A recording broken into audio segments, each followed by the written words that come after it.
Welcome back. Maganagaan deebitan, maganagaan dhuftan. Kun podcastii Ilma Oromaati.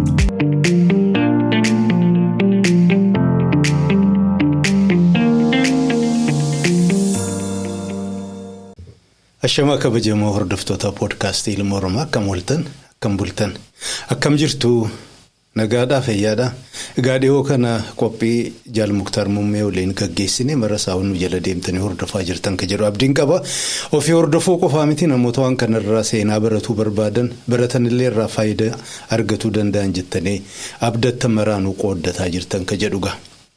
Kurfii maayyii anaa fi Jaal Muktaar gaggeessine gubbaatti erga Jaal Muktaar qabsoo bilisummaa Oromiyaa ka dirree gubbaa deemaa jiru gaggeessuudhaaf Horn of Afrikaa, Jibuutii, Somaaliyaa fi Yemen keessatti waan inni jaallan biraa waliin hojjetaa turan qabsoo isaan gaggeessaa turan nuun qooddate maayyii erga Jibuutii irra biyya Yemenitti akkee waajjira Yemen sababaa banamee fi kana fakkaatu gaggabaabsee nu uume bakka sanarra dhaabne hadha immoo sanarraa kaasne biyya Yemen irra taa'ee qabsoo bilisummaa Oromiyaa deeggaruudhaaf takkaa immoo qarqaaruun maal hojjetee qabsoo akkamiirra bobba'ee gufuu kamtu isaan mudate injifannoo maal argatanii kanaaf kana fakkaatan gaanuun qooddatuun hadhas deebi'ee waltajjii kana gubbaatti argama.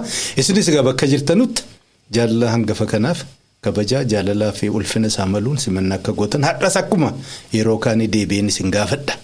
Jaal Muktaar baga nagaan deebitee akkam jirta hadhaa fayyaan kee akkamee? Nagaa baga nagaan eegdanii akkasumatti eegdonni keenya baga nagaan eeganii galatooma gaarii jira jechuudha.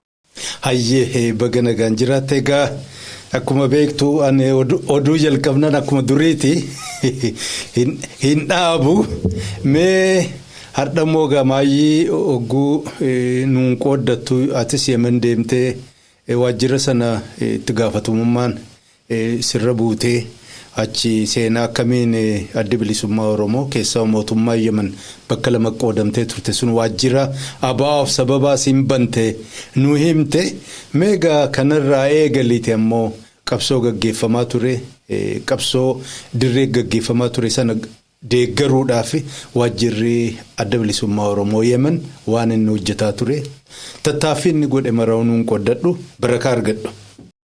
Gaarii galatoomii. Akkuma ammaan waa'ee Yemen ati jalqabteetti maalii gaaf jechuudha. Waajjirri Yemenii akkaataa inni itti banamee fi maal gochaa akka ture odoo hin jalqabin dura jechuun waajjirri kun karaa silaa gartee dhiigaa ijoollee Oromootiin waraana Oromootiin banamuu isaa haala silaa gartee waan hidhaatiin haala gaariidhaan gartee akka wanni biiroo waajjirri isaan baname himeetiin jira jechuudha. Waajjirri kun maal hojjeta maal godha? Waajjirri Yemen kun baname wanni inni baname maali tokkoffaa biyya keessaa fi biyya alaatti karaa biyya keessaa hojjechuudhaaf maali Yemenii baay'ee fagoodha biyyarraa. Wanni isii hojjetu wanni waajjirri kun hojjechuu diiwaagaa xiqqaadha. Deebisee immoo waajjirri Yemen kun haala silaa ammaan dura qabsoon Oromoo Yemen irraa kaatee karaa biyyaa seentee qabsoo jalqabdee haga amma geenya kanatti itti jira jechuudha. Kanaaf kanallee yaadachiisuu ni ta'a jechuudha gaafa san keessatti. Amma gaafa wanni waajjirri kun dhaabbate waajjira kana yeroo baay'ee akkaataan itti hojjetamu maali afaan nama silaa gartee afaan Arabaa beekuun nama silaa afaan Arabaatii fi akkasumatti maasii amantiillee amantii Islaamummaa silaa gartee nama qabuudhaanii bakki sanni itti gaafatama akka qabamu godhamee jechuudha.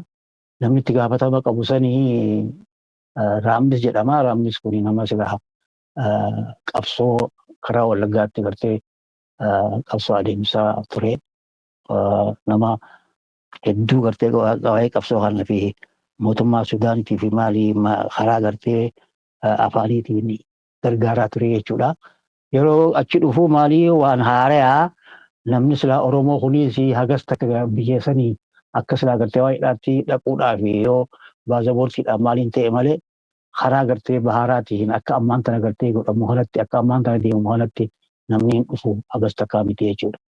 Amma karaa silaa gartee waa'eedhaatti yeroodhaan Yemen san dhaqu akkuma silaa ammaan dura jedhee gargaaraan achi ture.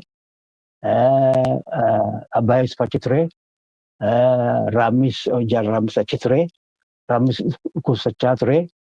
Karaa Jabuutii rakkinni wayii uumamee silaa uummanni yookaan immoo Koreen gaggeessituu Jibuutii akkaataa akka abbaa Abdifaan hidhamanii namni rakkatee jirutti abbaa Yusuf achi deebi'ee abbaa Yusuf achi deebi'ee booda gamaalii abbaa Yusuf foonii deebi'ee hidhamuu baatus namooti silaa gartee achi jiran sani gargaaruu yookaan immoo bakka isaanii bu'uu ta'in mala unaanaa isinii malli silaa gartee jarri kun wanni godhanii hin jiru jechuudhaaf waan akkasiidhaatiif jechuudha. Amma gaa bakka silaa gartee ani Raammis dhukkubte sanitti Raammisiis ka'ee akka haalli silaa gartee naannoonni qilleensaa ka'eeman isaan waan hin taaneef karaa Suudaanitti deebi'ee jechuudha. Inni Suudaanitti deemee booda anaa fi jaargalaa isaan ture jechuudha. Galaasan immoo haala silaa gartee itti dhufeedhaa fi waan inni silaa barbaade karaa gartee daggalaa deemuudhaaf waan ta'eef haga tokko hojii turre jechuudha. Haga tokko hojii turre wanni silaa gartee inni sagantaa inni qabate waan hin taane jecha karaa inni akka silaa karaa biyya ofirra deebi'u biyya dhufee deebi'u jechuudha inni deebi'aatti jechuudha. Amma gaa maali wanni amma ani hojjechuu danda'u waan ani godhu maali wanni guddaan Yemen keessatti gartee godhamu maali waajjiruma warra nuu kan kana jechuudha warra silaa gartee amna siyaasii yaadii jira jechuun damee security jechuudha ministeera security jechuudha akka wayiidhaatti isaan kun haala uummanni Oromoo haga tokkollee yoo ta'e achi keessa jiru kasilaa gartee achi dhufee biyya Saa'udiitti deemu namoota kana gargaaruudhaaf xalayaa kaardii eenyummaa tana bilisummaa Oromoo jettu jaabata taariikh Oromoo jettu namooti silaa gartee achi keessa jiranii fi silaa gartee karaarraa dhufanii deeman isaan kanatti kannanii akka silaa jiraatan godhuudha. Wanni guddaan jechuudha wanni guddaan silaa gartee Yemenitti haalli godhamaa ture. Anis sanumaan jalqabee jechuudha haalli silaa gartee gaafa san keessa jiru mootummaan Yemen duraan wanni silaa gartee inni gargaaraa jiruu fi haalli quunnamtiin qabamu hedduu hagas takka erga gartee chaartara irraa bahame booda hin qaqallattee akkuma dhabuu takka jirti jechuudha. Ogummaa yeroo gartee waa barbaadamu achi dhaqamee residence permit yookaan immoo iqaamaa waan jedhan achirraa fudhatamee yookaan immoo viizaa achirraa nama kan qofa ta'e jechuudha. Amma odoo akkasii jiru gaa ani wanni godhuu danda'u isuma jaarmaya silaa gartee jiru kana jajjabeessuudha. Jaarmaya jiru kana jajjabeessuudhaaf kophaa yoo ta'ees ittumaan tattaafachaa ture. Haa ta'u malee karaa Keeniyaatiin ijoollee jaallan lamaan tokko ni dhufanii anaa hojjechi ta'anii waajjira silaa gartee qabnu sanii dhaawumaatu gartee jiraachisaa ture. Waan silaa gartee kafalamu waan godhamu hundumaa hoo dhaaba gubbaarra ture bajetaa dhaabaatiin jiraatamaa ture jechuudha. Akka silaa gartee magaa achi caadhaa fi waan kana qofatti hojjechaa turretti wanni silaa gartee dhaabni achirraa waa silaa buufatu achirraa waa ergatu waa godhu waan jiru garuu bajanni san haaluma gartee adda bilisummaa Oromoo ta'ee haaluma Oromoo ta'ee yeroo takka takka ni qaqallata. gaafa Jibuuti jirus argitee yeroo gartee waa hidhaanii qal'ate jechuudha. Maalii uummanni keenya waan silaa gartuu godhuu danda'uudhaa fi dhaabni keenya immoo waan silaa gartee harkaa qabu haala silaa gartee ittiin ramadu ittiin kennu bajeta kanatti waan godhu hedduu rakkisaa ta'eera jechuudha. Dhuma akkas jiru gaa maal jedhamee jechuudha alatti xalayaa barreeffamee jalqaba isaanitti himee gaa waan kana godhuu hin dandeenyu bajeta kanaaf isinitti erguu attillee gartee haala isinitti tajaajiluu haala isinitti waan godhuu gartee hedduu rakkisaa waan ta'eef mee isinummaan karaa silaa gartee ittiin jiraachuutti dandeessan qofatti gartee waan godhaatti fuula deebisaatti waan gootan godhaa akkasitti waan dhaamsalatti himee jechuudha. Yeroo akkana jedhamu maali biyyitti silaa jiru sani biyya silaa gartee waa takka hojjechuu hin danda'amne namoonni yemaniiti warri silaa gartee ijoolleen jirtu sunis nama haaraa ammaan kana gartee karaa seenaa sanii fi maal kanaan dhufanii anilleen akkasii waliin beeku jiru hedduu nama rakkisaa jechuudha itti yaaduu barbaachisa maal godhamu wanti kun. Isa qofa odoo hin ta'in ammaas waajjirri kun warri koreedhaati warri koomunitii Oromoo caayaan Oromoo tuni nurraa waa eegaa jirti jechuudha. Isuma silaa gartee wanni san yoo jiraate haala eenyummaa hirkatanii kaardii sanitti qabaatanii biyya keessa deddeeman yeroo silaa gartee karaa bishaanii dhufanii yeroo qabaman lakkee nuti siyaasaadhaan gartee biyyarraa baale adda bilisummaa Oromoo qomoon qobaa fi Oromoo qomoon qobaa jettee gartee waan akkasii mormattee yookaan immoo himatteeti achi keessa jiraachuu dandeessi. Amma kana akkam godhuu danda'amu wanni godhamu hin jiru jechuudha. Kan warra oduu jirru osoo kanaan haala kanaan gartee itti dhiphataa jirru Eertiraan hundee irratti Yemanii wajjin wallabdee jechuudha. Eertiraan hundee ishee wajjin waan waraana bananii jechuun wal lolanii haga sannamu waan irratti beekaa jechuudha. Amma yeroo gartee isaan wal loluu jalqabanii haala akkaataa silaa gartee jarri kuni warri Eertiraatii fi warri Itoophiyaa gartee quunnamtii qaban. Akkanumatti immaas waa uumuu jechuudha gartee maal godhuu kan qabna uumuu kan jedhuutu mataa kiyya keessa ture jechuudha. San duratti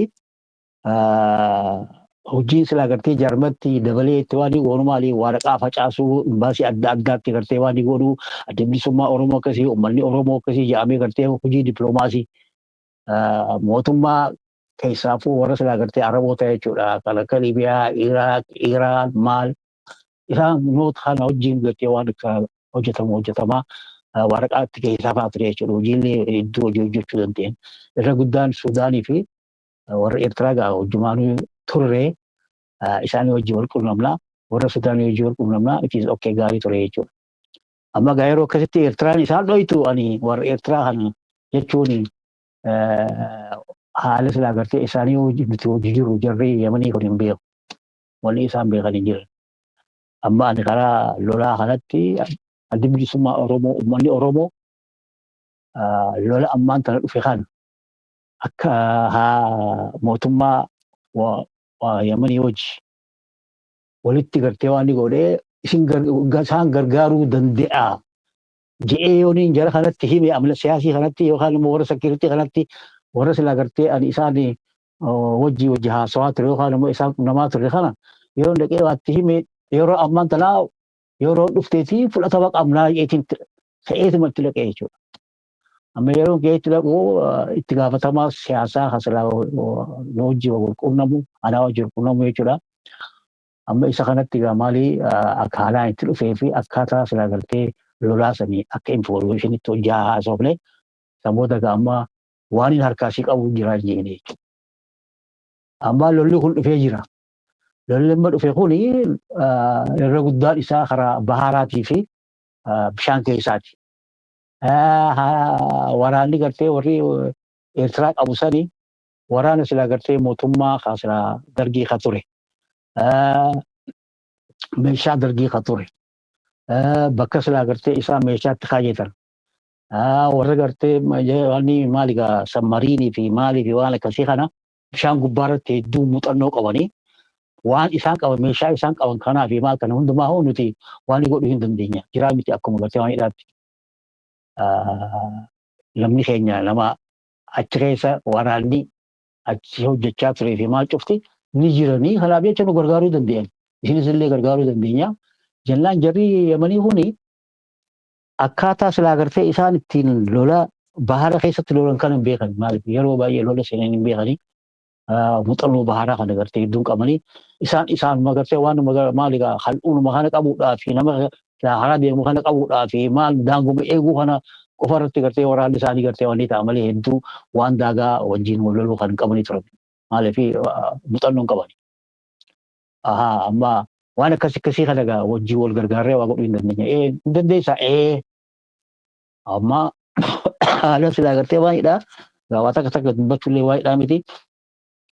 Waan isaan silaa gartee waan ijaan akkuma nama jara gartee warra Eertiraa waan silaa gartee isaan qabanii fi Itoophiyaan akka isaan gargaaruu dandeessu. Itoophiyaadhaa fi warri Wayyaaneetii fi Eertiraa jechuun tokko wanni isaan addaan fuudhaa hin jiru.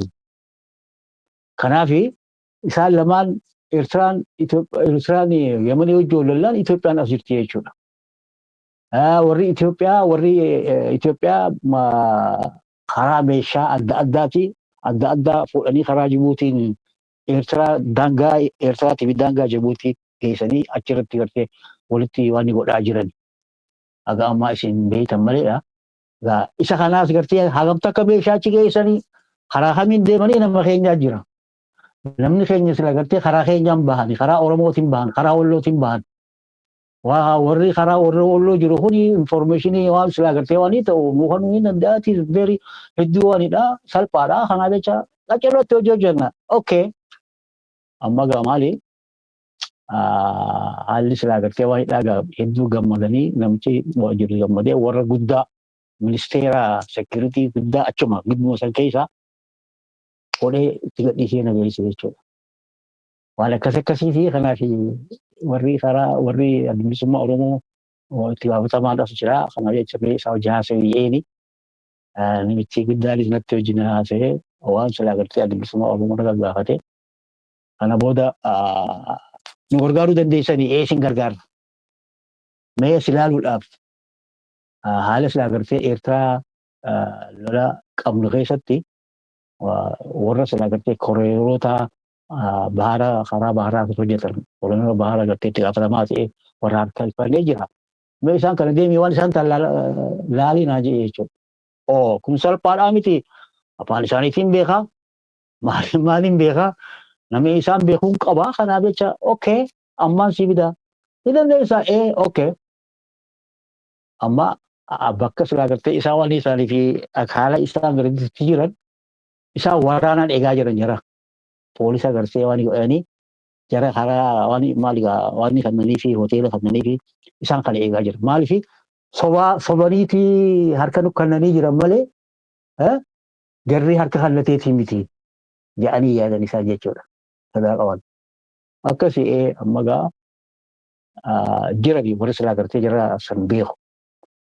Walitti naasofni maal jallee booda dhaqee namoonni nama akkasiiti baazaboortii silaa gartee isaan qaban baazaboortii waan jedhaati kan gartee Eertiraati malee kan biraa qaban hin jiru. Waan isaan barbaadu immoo warra gartee harka hannachuudhaaf deemu malee warra waan jedhaati mijannaan okay jaraas beekee jechuudha namoota silaa gartee waan jedhanis beekee jechuudha gootee jirta jedhee jechuudha. Immediately nama silaa gartee itti gaafatama waan ni qabu. Itti gaafatama karaa siyaasaa kanatti qabu nu wajjin qabu natti hasilaa gartee ani wajjin dubbisee immediately jara kana fuudhii fi waan itti gootee waan kan itti kallitee fi maal jettee wajjin hojjennaa jalqaba itti fufaa jedhanii jechuudha. Immediately ammaan tana maal jalqabne jechuudha soora waan isaanii jechuudha. Manaas hin jijjiirree biiroo silaa duraan gartee irraa qabnu waan gartee ittiin deetiin qabneef bakka salphaa bakka gartee laafumaa takka keessa hin jirre bakka karaa gartee nuguunfaa jedhan tokko jira hin beekanii deemanii karaa sanfaa jirraa amma jijjiiramee jechuudha wanti hin baasume Oromiyaa ta'ee jechuudha bakki silaa barbaannu san mana gaarii jedhamee jechuudha.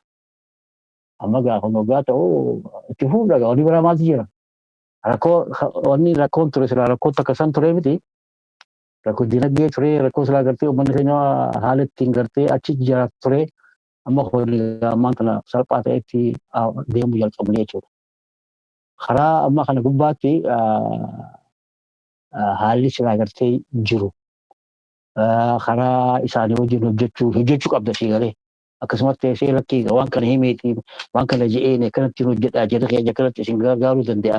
Waraanni keenya kati jiru kana isin godhu maaliif waraana ni qabnaa waraanni keenya lolaa jira koomunikee maal jennee itti ergaa ture duraani. Karaa kamitti lola karaa silaa gartee Jabuutii kanaafaa jennaan ni biraami bakka duraanii gaafa Jabuutii jiru sanii meeshaatti eegalu sanfaa mataa isaanii qabu achi fa'aa jiranii.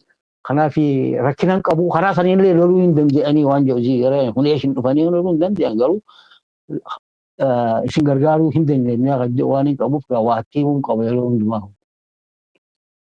Otoo kana gubbaarra jiru maaltu dhufe karaa xahaatiin Dr. Turumaanii fi miidiyaan akka silaa gartee waajjira oraatiin warra baqataa silaa gartee Jabuutii jiru dubbisuudhaaf dokumentii wayii hojjechuudhaaf barbaadanii turan na fakkaata. Amma gaa Jabuutii kan ture ana xaahaalatti bilbilee jara kana Jabuutii dhaqeetti isaan bakka xayyaaraatiin fuudhii waan silaa gartee gootan sana hojii godhaa haan jedhu qabaa ture. Isaan irraan fudhee gaa ammaan tana.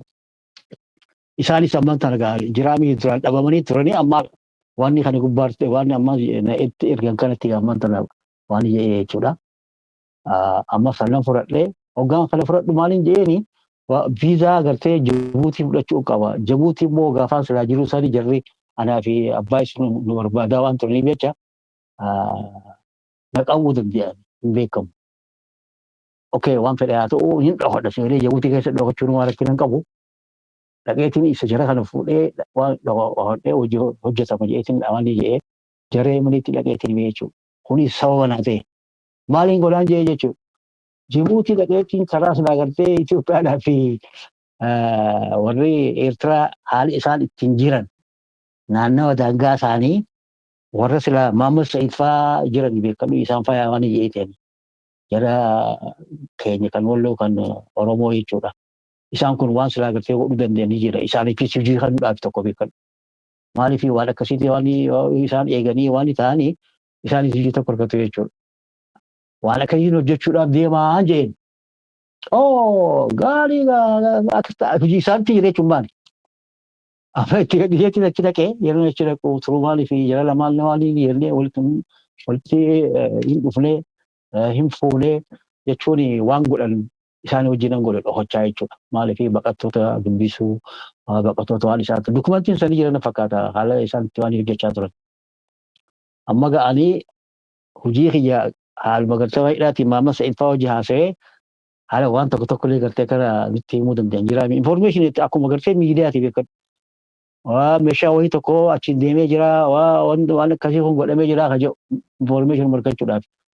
Amma akkasitti dhaqee jedheetti deebi'ee waan silaa gartee hundi ta'e jechuudha. Amma gaa maali? Dandeettiitti yaa ol taate wanti. Maaliif waan silaa gartee maanta na haasawama kanaa fi ministeera hojii haasa'u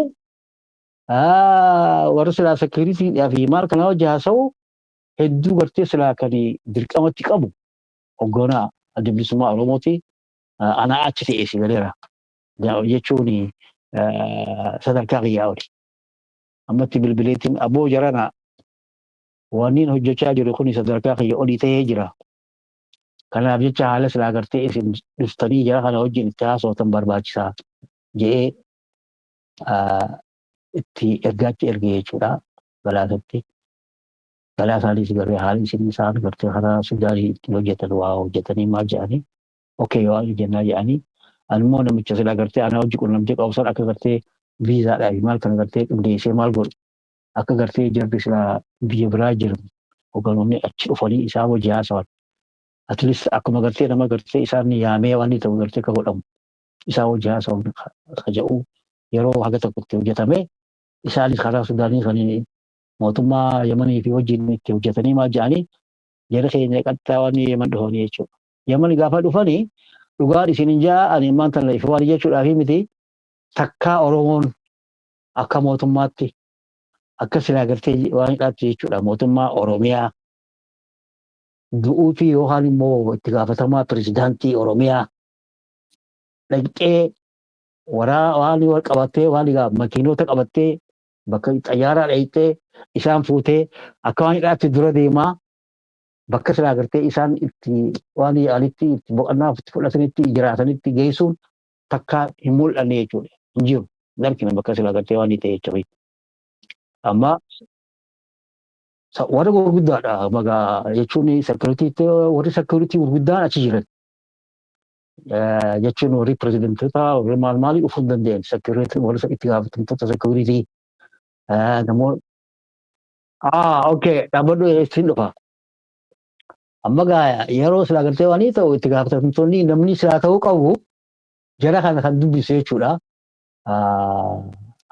Maal sajee yeroo hedduu isaanii waa'ee gartee jiraa miti amantii waa'ee gartee waan kanatti waan qabanii fi yoo xiqqaate namni gartee maqaan isaa islaamaa ta'e maqaa horii waan ta'e waan tokko namni keessa jiraachuu qabu gartee waan akkasii kana barbaadu jiraami. Anneen akkasiin jedhan galasaa jechuun waanidha.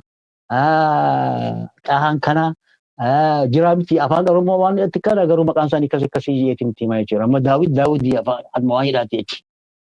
Amma kana dhugaan tiimu isaanii gammadan. Okay waan namni tokko gammadutti waan gootaa jechuudha. Amma gaafa gaafsa dhufe xaahaa daawwit galaasaa isaa sadiin kun bakka biraatti abbaa caalaan bira ture afuran kana jechuudha. Amma yeroo isaan dhufan gaa akka waan hidhaatti bakka xayyaaraa fudhatame bakka guddaa geeffamee jechuudha.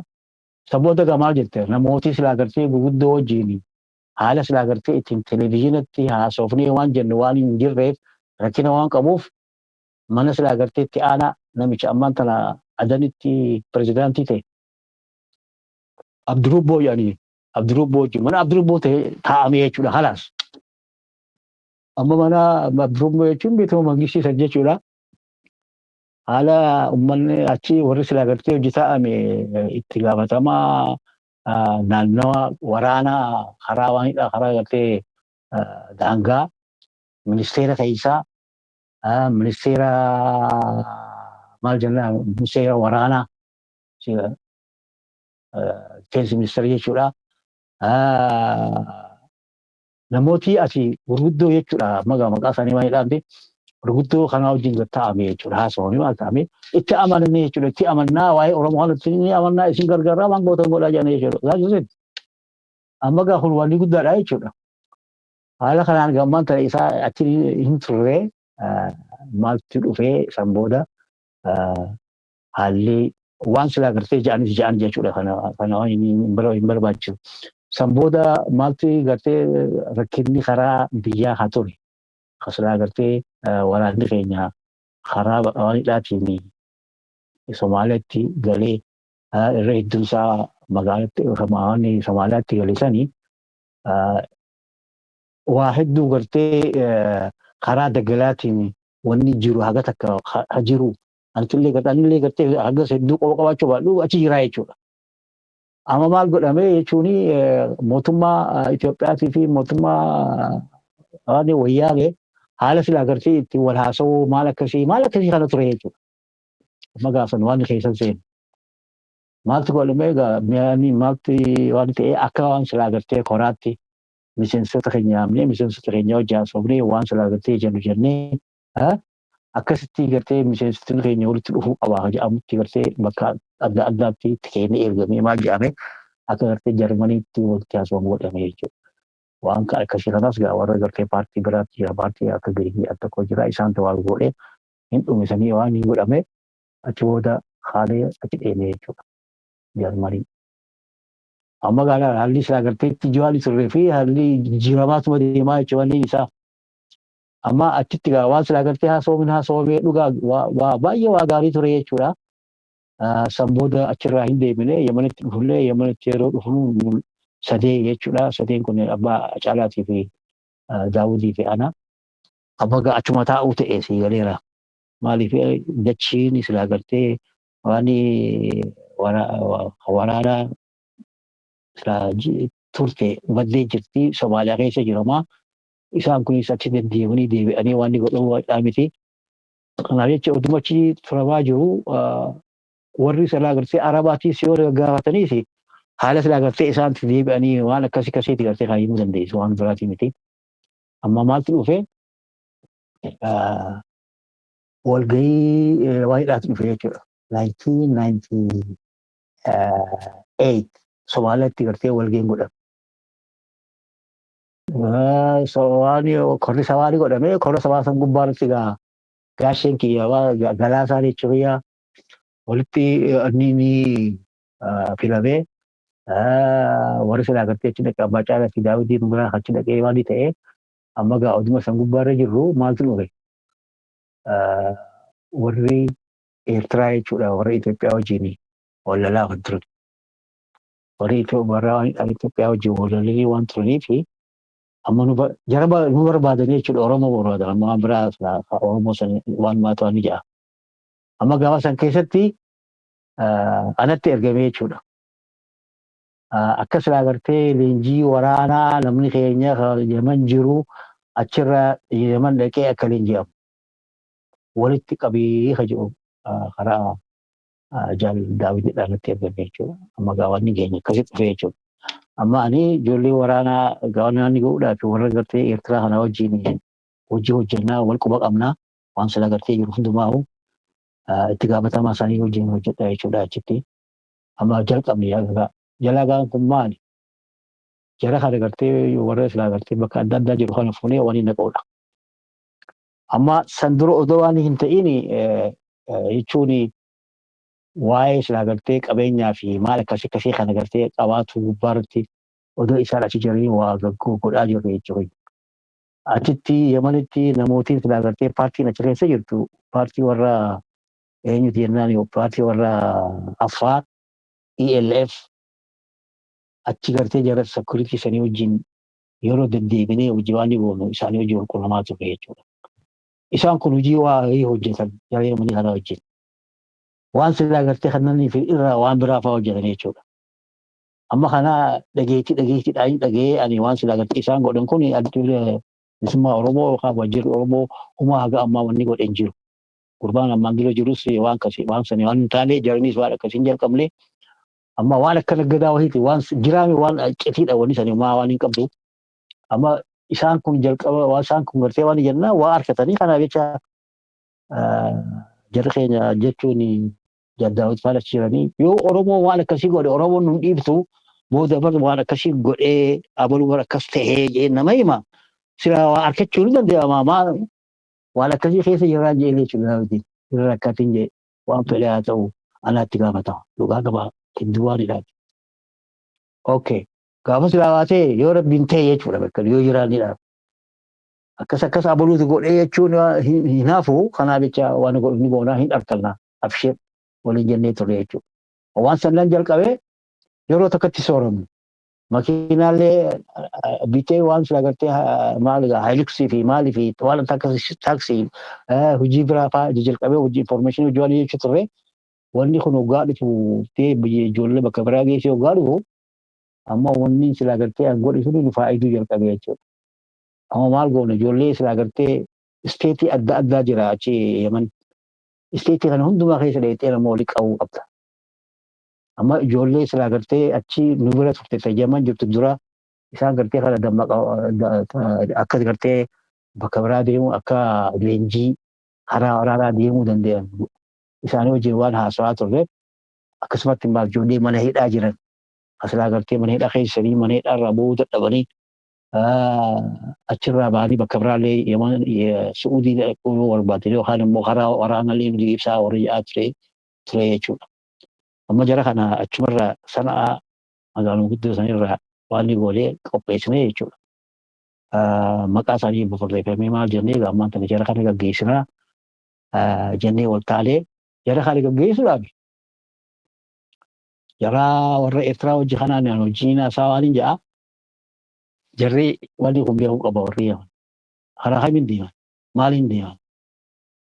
Amma yeroo akkas ta'u ijoollee qopheessinee maal jennee yeroo jennu ani nama silaa gartee an beeku silaa gartee hojii hojjennu kana jiraafi waraqaa xalayaa barreessee ijoollee mana hidhaa keessa jirtuu fi ijoollee silaa gartee achi keessa jirtu akka karaa nu dabarsan isaan kana barreessee namichatti kennee xalayaa barreessita maqaa isaanii yaa afandim jettaan jedhe dhaqee yaa afandim ijoollee tanaan sirraa fuudhaa karaa silaa gartee waraana hidhaa keenyaan geessaa karaa kana daruudhaaf waraqaa na barbaachisaa waan gootaa hin jeen immediately eessa geessitu bakka waraanaatiin geessu tararara godhe firmaa qofaaf barbaachisee manitti chaappaa minaamin hin jiru jechuun maqaa fi waan biraa waan hidhaa jechuudha fi mallattoo isaa namuun beekaa waan hidhaa korrelee abaluu jee ammaan kana itti waan godhee inni isaan fudhadhee silaa an deemaa jechuudha. Amma ani kana laaluudhaaf maali jara lamaan silaa keenya kana jara kun maaliin deemaa jettanii yaaddu. Mootummaan waan hidhaa jara kana waan godhuu danda'a jechuun gaafa san keessatti gaafa Eertiraa fi waan illee wal ta'anii jiranii jarri keenya waan kana godhuu danda'a haruma kayyaan taasisallee beekamaadha. Isaanis hin dandeenye jechuun warree waan hidhaa hin baasisu hin danda'an karaa kan nama kan geessina jedhan akkamitti geessina jedhan. Amma isaanis akkamitti geessinaa jedhanii yeroo rakkachaa jiran aboo ani waan hin qabaa filmaata waan jechuun furmaata hin qabaa furmaata kana irratti anaa godhaati isaan jeen isaan hin rakkatina. Amma namicha san xalayaatti geessee waan godhee karaas makiinaa silaa gartee bineelsan tolfallee maal jennee irra kaanee jechuudha. Amma dura biraatee jiru waraanaati jechuudha. Namoota jiru walitti qabamee maal ta'ame namooti 10 immoo akkasiin ta'an magaalaa san keessa. Sanii achummaa warra silaa gartee bakka baqataa jiru jira jiin jedhanii booldar waan akkasii waan jedhanii jira. Amma irraafachuu waraa garuu jiin ka jedhamu kun waan guddaadha. Bakka mooraa baqataa guddaadha. Achi keessaas nama dammeeffamee maal ta'ame maqaan isaanii gartee waan qabee jira. Achi deemaa karaa seenee deemaa bullee waan baay'ee ta'anii hidhamnee faadhaa yeroo gartee isaan hidhanii waan ijaan eessa deemtan jedhanii ani meejarii isaatiin qaba yerii namicha abaluu waraqaa taasisan garsiisaa yoo isaa waan ijaan kun telefoona isaatiin takanna immiideetii xirruu godhanii gurbaa tokko akkas jaagaa jedhan yaa muktaar naan jedhan bilbilee abalutti haasa'u itti himee jira itti fufee isin gargaaranii yaa jechuudha namichi yaa rabbii akhi. Amma warra silaa gartee jeneraalota fi maattuu gargaaraa jechuudha waan jechuudha. Immediately namoota qabannee amma waan yeroo duraatiif bakka silaa gartee baqataa sanirraa fi maal cufaa'oo haalee eessa dhayinee jechuudha. Bakka silaa gartee baaraa waan bakka silaa isaan gartee itti waan goonu dhayinee jechuudha.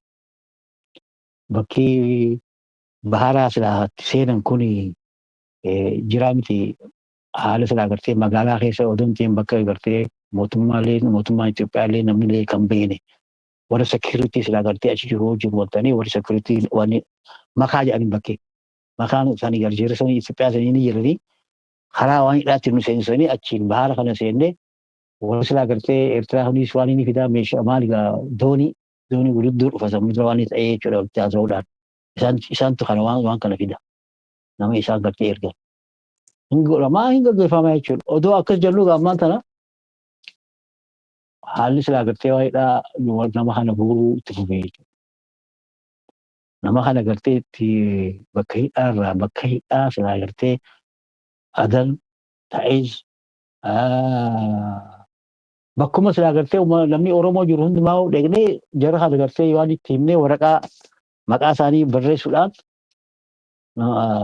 itti dhaqnee maqaa namicha kanaa himuudhaan jaratti dhaynee waan hin bu'an jechuudha.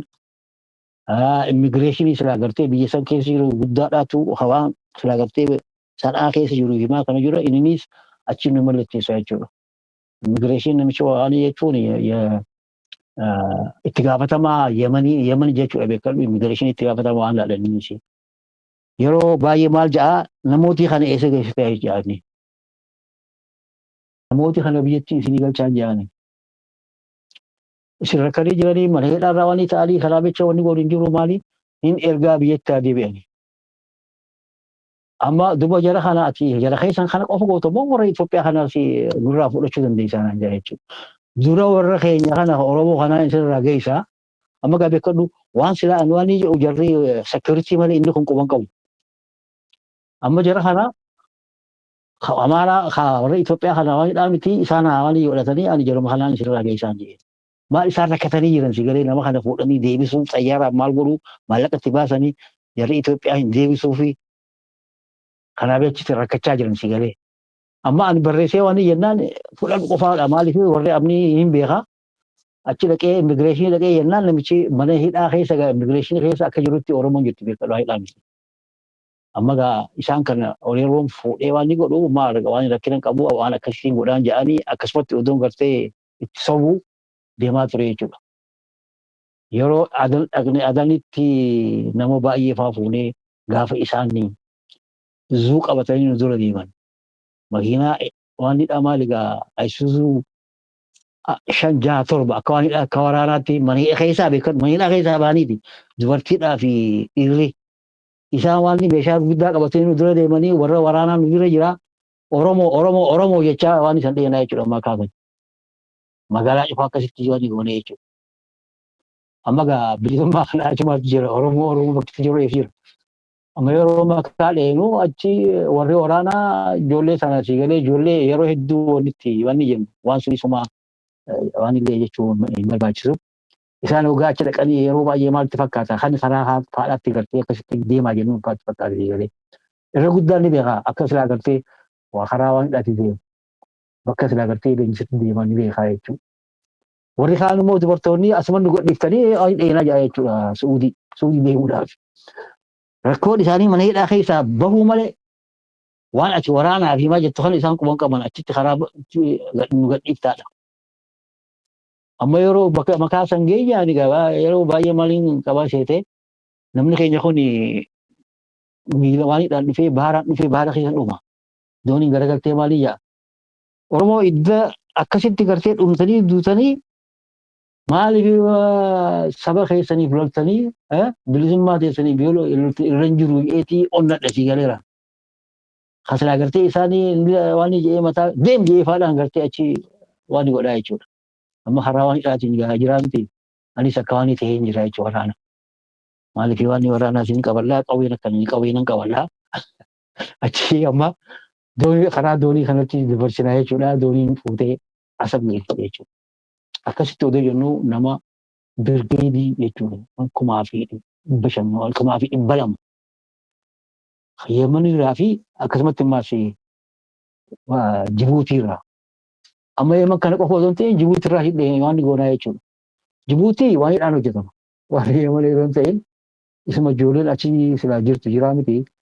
Ijoollee silaa Jibuutii keessa jirtu walitti qabanii maal godhanii Seyfuun Muhammad Sa'iid jiran si galee warri waan godhu haala jechuudha. Isaan kana qindeessanii maal godhanii akka gartee dhoofsaadhaan waan horanii doonii horanii asaaf dhaqanii si galee. Ijoolleen qopheessanii jira gurkaasanitti ni beekta ijoollee hedduu jira kasilaa gartee waan ni taate. Jira takka warra silaa gartee rabbi qalee faayanii si galeera. Ijoolleen sadii akka jirtutti waraana dhaquu barbaadde. Waraana isaan akka dhaqan isaan achitti hin gurmaafame. Dooniin asirraa hin dhufte achi isaan kana gaamman tana ani achi dhoksaadhaan dhaqee waanidha dhaqee achi waan ta'ee waan isaan qindeessee san booda achi deemuu jalqabe isaan achi. Amma gaa walumaa gala Yemanii fi waanidha Jibuutii nama birgeedii tokko waan godhanii jechuudha. Gaafa saggeessatti gaa warri qunnamtii asabii hojii hoonuu jaalaraarso ni hojjetamee ni maa jechuun ni leenjifamanii at least ji'a 3 waan akkasii ta'an fakkaataa leenjisanii fixanii akka jirutti fudhamanii achirraa karaa Somaalee waan hidhan deemanii jechuudha markabaan. Amma jarri silaa gartee waan hidhaa isaanii wajjin haala meeshaa wayiitiif maal waan ja'an waan dhageessan isaan hojii waan hin turre waan hin qabu. Amma jarri silaa gartee wal quunnamni waan ni jennu warra gartee baasii Yemen jiru kanaa wajjin. Amma isaan akka silaa gartee waan hidhaatti warra silaa gartee itti gaafatamaa achi jiru. Isaan hojii quunnamanii jechuudha. Ministeera qaban jarri achi Eertiraarraa ministeera Baharaa sanii wajjin akkasii quunnamtii qabanii waan akkasii kanaan gaa turee fuudhanii achi geessanii Achi yeroo dhaqanii gaa wanti ta'ee jechuudha. Ammaanii achirratti waan ni kiyya. Erga booda maaltu dhufe? Deemee ijoolleen silaa gartee achi ergamte. Karaa gartee waan hidhaa hin deemnaa waan lola gartee silaa gartee waan hidhatti godhanii. Karaa Keenyaa warra gartee waan wajjin Somaaliyaa waa godhamee sigalee karaa bahuudhaaf otoo deemanii gaamman tana wayyaaniin information wayii harkattina sammoota ijoollee haala silaa gartee waan waraanaa waan ta'e ka'anii qabaman. Amma isaan ka'anii qabamanii jennaan gaa wanni godhan jira. Kanatti warri qabamee jira. Kaan immoo warri dhaqee mana hidhaa seenee jira. Amma yeroo dhaqanii mana hidhaa seenanii warri Itoophiyaa gaamman tana maal jechuu jalqaban. Ijoollee qabanii waa gaafachuu qaban. Akkamitti dhuftanii? Akkamitti deemanirraa waan jettanii kaatanii karaa asabbeexanii maal jettanii waan kana hojjechuu jalqaban.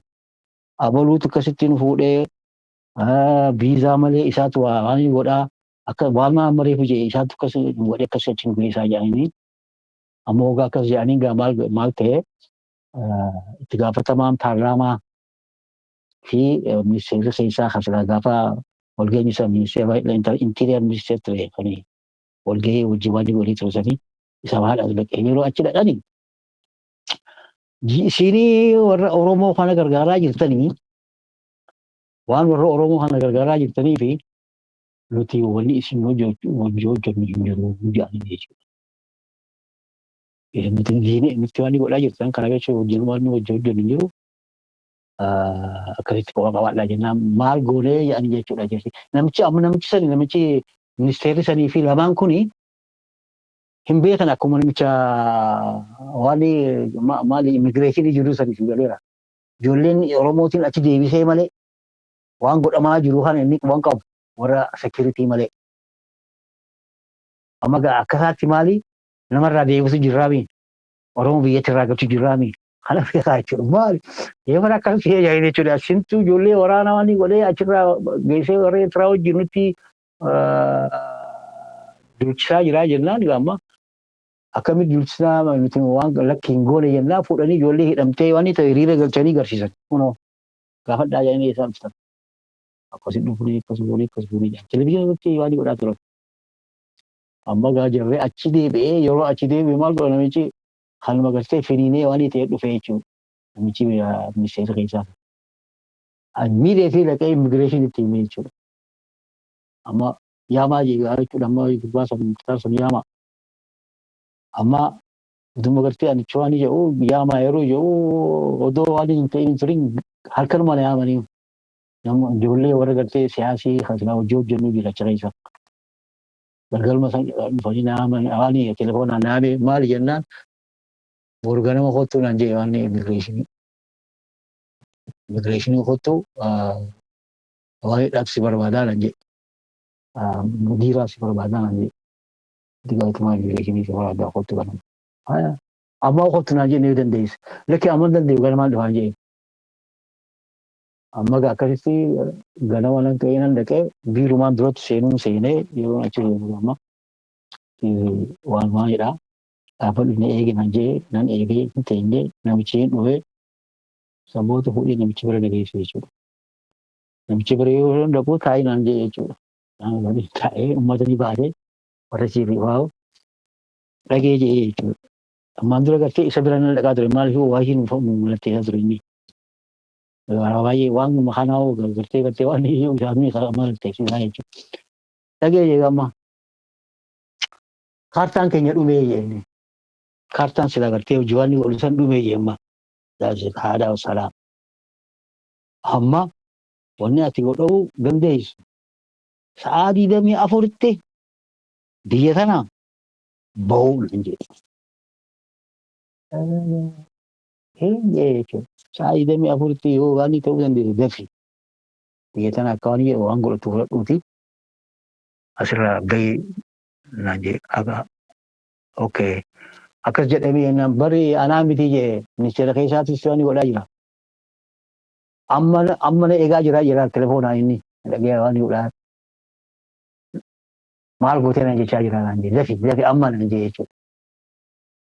Amma gaanii waan godhan jiru Kan turee achuma keessa jedhaa balbala laalaan jedhee yoo gartee jirra keenya warri silaa alaa Jarmanii jiru kunii fi maal yoo danda'e dafanii amma hin laalee yeroo sana keessatti wanni godhamu hin jiru. Amma naan laaladhaan eegaa jeen otumaan achi taa'aa jiru amma har'a asin baatu haga waan san fidattu hoggaanii gartee deemuudhaaf deemu jechuudha. Jalatti himee jechuudha bakka waan keessaa bakka mana hidhaa sun beekaa jeen. Magaa har'a as waan jettaa deemee achina geessanii mana hidhaa kan dhaqee jechuudha. Amma mana hidhaa seenee jechuudha. Amma beekee wanta cufti beekee jechuudha karaa kiyyaan. Wanni silaa gartee waan ta'e hundumaa waa'ee kanaa jechuudha kan silaa walii ta'e. Amma akka gartee haala waan hidhaatti maal godhuuf malee laasuusitti dhumte jechuudha. Dhuguma isaatii kaarsaan hubatee jira. Waan silaa gartee godhame sanii fi waan ta'e hundumaa isaantu irra quba qabu. Amma achi bakka silaa gartee waan hidhaa mana hidhaa kan keessa hin ture jennaan viizaan barbaadadhaa viizaa jala keenyatti isin himee viizaa kennee warra waan hidhaattiin warra Eertiraattiin ergadhe jechuudha. Warri Eertiraa immiideetii dafii viizaa na erge. Amma yeroo isaan waan Eertiraatti viizaa na erganii gurbaa tokko jira warra silaa gartee Itoophiyaa gargaaru imbaasii Itoophiyaa hojii ka oolu. Warra immigireeshinii kanaa wajjiniis isaanii gartee waan isa deebisu hojii hojjetu. Gurbaan sanii asxaanadha ammoo motoraqaa waan akkasiiti. Amma inni waan silaa gartee jiru hundumaa waan beekuufi yeroo viizaa harkatee ta'e amma sana deemiti waan qophaa'ee yeroo jedhanii gurbaan itti himi. Naamee namichi hin ta'u jedhe. Waan hidha qoli hin ta'u. Eertiraatti deebi'u. Waan biraatti hin ta'u. Okay, kabaraa barbaaddadhu. Amma kabaraa barbaaddachuudhaaf waan hidhaa miti silaa galgala deemuudhaaf deemu sanii viizaa qabannee deemuudhaaf yeroo gartee bakka xayyaaraa deemtu jedhan sanii jara gartee waan hidhaa gaafatanii okay jennaan viizaa kanatti waan barbaadattu tiraanziitii eeysaan maaligaa Ijiptii barbaada. Warri Ijiptii kana dhawaniiti gaafatan. Amma yeroo gaafatanii itti himan jechuudha nama akka kan lakki. Amma Ijiptii amma akka jiru kana lakki miti hin goomsu jedhanii. Warri Ijiptii mootummaa Ijiptii goomsu. Akkasii amma warri Ijiptii sirriilee karaa Eertiraa sirrii deemuu dandeessanii amma wanni barbaadu gurbaan kun asii barbaadu waan gootu godhigaa jira. Mana hidhaa deebi achiin ture viizaa maal fidanii viizaa Indiyaa fidanii jechuudha. Viizaa Indiyaa jedhe gurbaan nan harkadhaa ammaa fidaa jedheeti Indiyaa deemtee jechuudha. Indiyaan deema. No way. Indiyaan kun yeroo baay'ee nama silaa gartee isaan achiin qabuu barbaadanii. Waan xayyaara Indiyaa horteeti achiini. Otoo gartee waan jedheen Itoophiyaas geessa. Waan akkasii kanaan infoormeeshinii qaban jedhee. Namaranii karaa waan hidhaa malee amma gaammaa fi waan kiyyatti muudii kiyyatti jechuudha. Achi dhaqee waan gartee Eertiraa dhaqee leenji'ee maal ta'e daganaa waraana seenuu haja'u silaa gartee jiraa miti. Nama silaa gartee biyya alaa deemuudhaaf hin barbaanne akkasittiin fudhadhaaf jechuudha. Maaliif waan hidhaa miti. Hindii dhaqee jennaan waan biraati.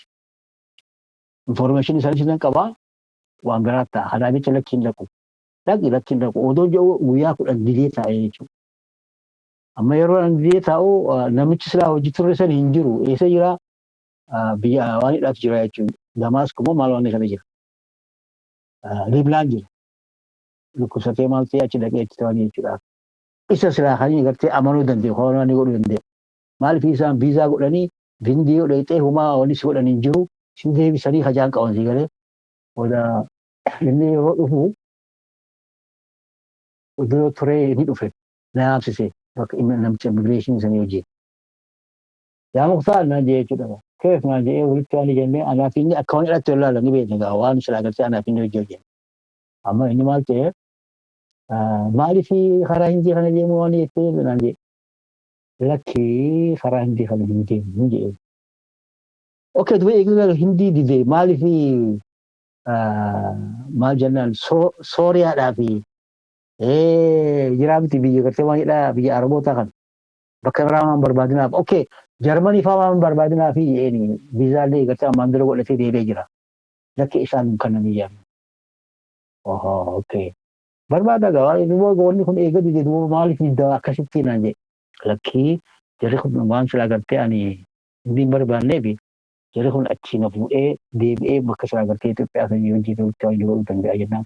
Yaa muktaar dhagee naan jedhe aadaa isaatti obbolee isaanitti naan jedhe eeyaa. Na amantaa miti naan jedhe eesii na mana. Yoo ati waa takka taate anaatu itti waanidha. Obboleeyyummaa sanii muree jeesi galeera. Kanaaf jecha waan asin joo faradhu laa jedhe maanta. Ka'ee isaan haasi deebisanii hindi xayyaara keenyaan dheetaa nama waraanaa keenya wajjin geessanii bakka sana dhugaa dheetee achitti waan taate achi ilaaltee yoo amalaal viizaa keenya viizaadhaa fi maal kana kompiitaratti katabanii maaliif baazaboortiin hojjetu jechaa turan warra Itoophiyaa. Maaliif achi keessa jira waan jedhu waan qabaa jechuudha. Yoo gartee lakkii jedhanii seensisuu gartee waan yaadu akkas qabsiisuudhaaf waan ta'e jarri waraanaa keenya achi dhaabbatee isin eegaa achirraa deebitaa jee waanidha. Xayyaaruma keenya saniin deebisaa jee marti hin jiru. Kunoo nama wajjin jee. Amantaa miti eessi naman. Kalaas ammaan isaan ammalee waaniin ta'ee itti gadhiisee ganama halkanni bullee ganama subiisaa fuudhanii warra ambaasii achitti bakka xayyaaraa agarsiisanii nama saagartee jiraatutti makiinaadhaan isaan akka harkan seeree deemuu isaan booda gaa isaanis harkanii deemne jechuudha. Amma isaan warri Itoophiyaa wanni barbaadu amma nu kan naka jiru qabu jechuudha. Warri manii milakkuu isiniin kaninu waan keenya seerri keenya akkas hin jedhu. Nama silaa gartee waan gaafate biyya sanitti deebisee ka jedhu hin jiru. Kanaaf akkas hin goonu biyyi ni darbina asirraa baggee biraa darbina malee isin kaninu waan jiru qaban jechuudha. Amma akkas ilaalanii dibamee Indiyaa san seenee jechuudha. Amma jira biyya Yaman irraa karaa Hindi darbee jechuudha. Xayyaaraan maanta na ka'ee maneedhaa fi irraayis bahee achirratti darbee jechuudha. Karaa amma Hindiidhaatti yeroo dhaqamu Hindi maaltu jira waan silaa gartee yeroo hin beekamu kan gubbaarra deemnu bakka silaa gartee xayyaaratti itti bu'an Bombay gubbaarratti achitti gartee uumuun amma hiigaa waraqaa fi maal kana ilaalanii waan namichi wattaadara achi eegaa miichisanii amma yeroo waan ta'u waggaa viizaa waan ilaalanii viizaa himaa kana cufa ilaalan darbi jedhanii danda'e jechuudha. Amma achi dhaabbadhee nagee deemaa kalaas.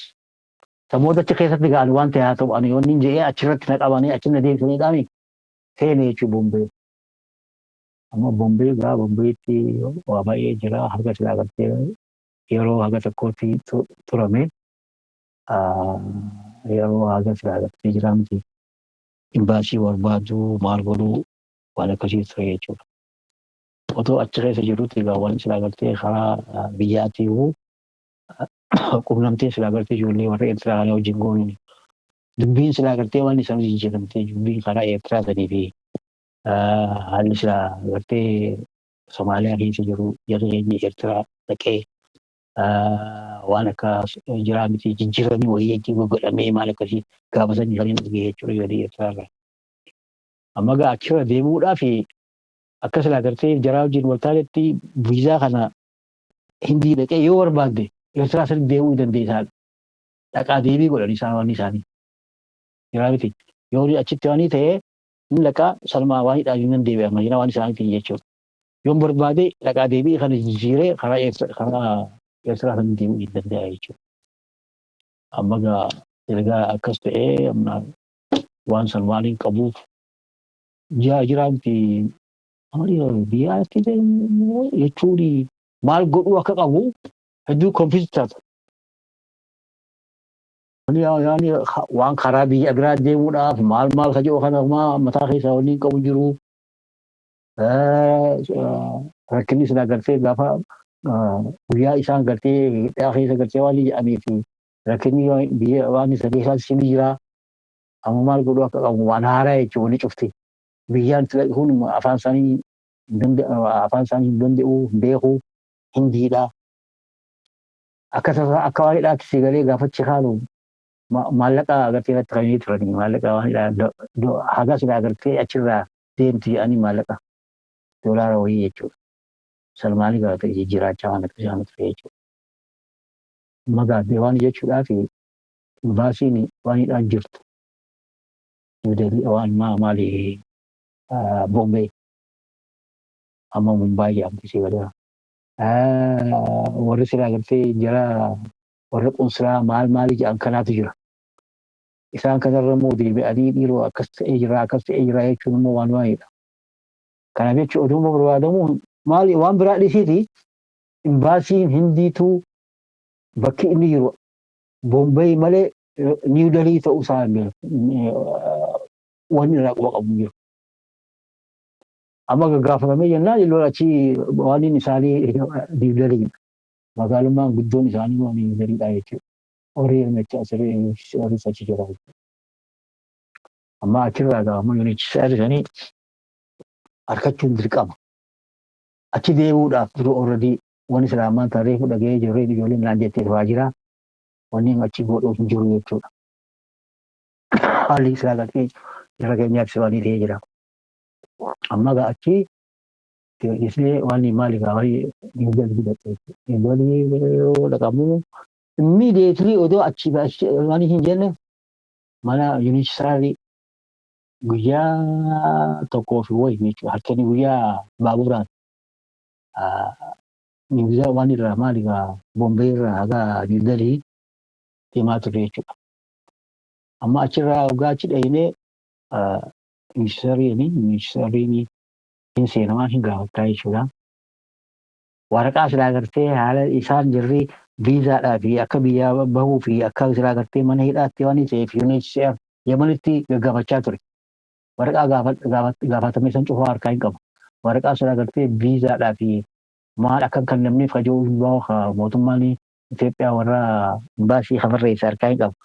Amma kana cufa gaggaafatee haalli waan hidhaatiin yeroo itti naqu amma isaan jiraa miti haala waan hidhaatiin okkee yaa'anii ballama yeroo biraatiif ballamanii jechuudha.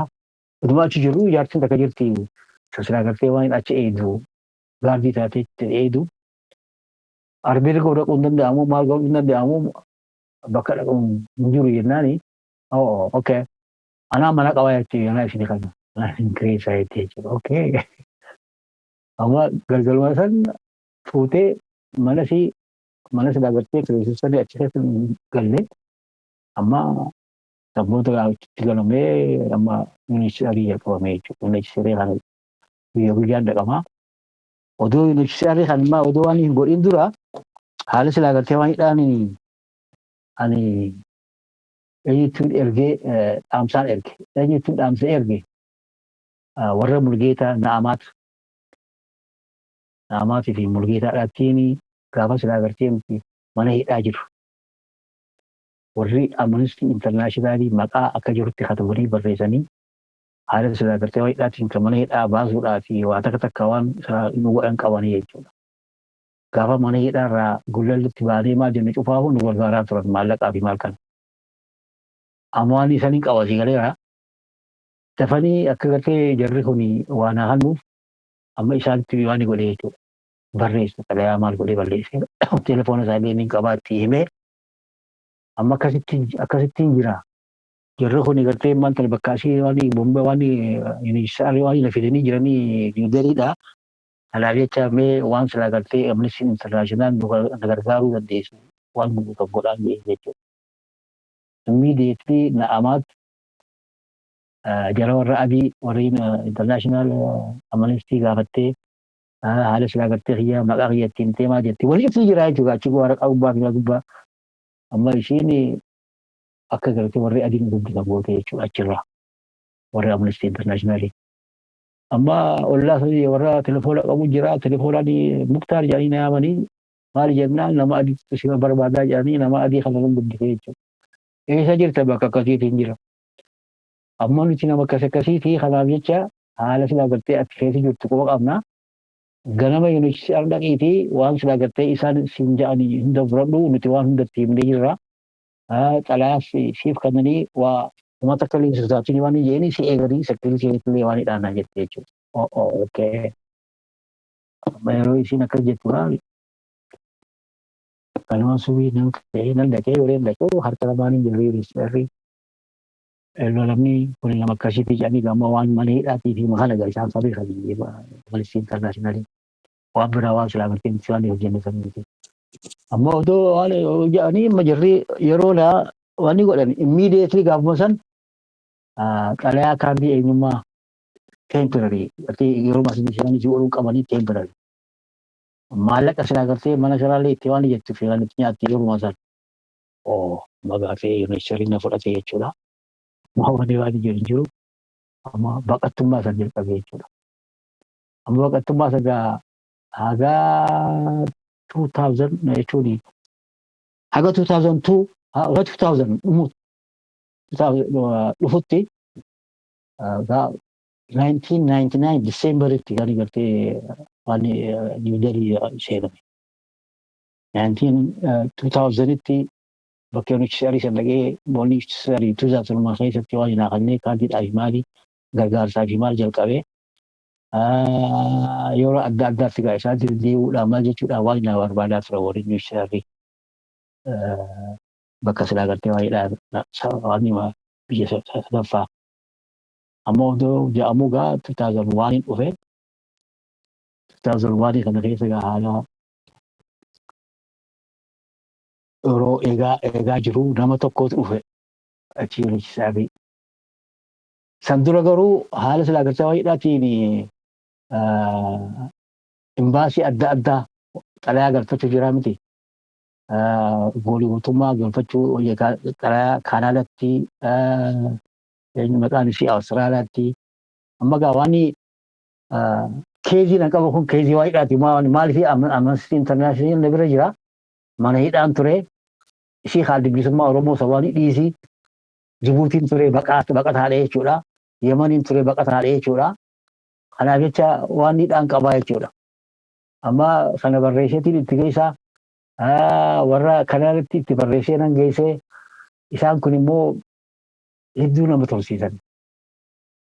Nama amata lama amata sadii amata afurfaa barsiisanii kaan walii jaktii godhanii jira.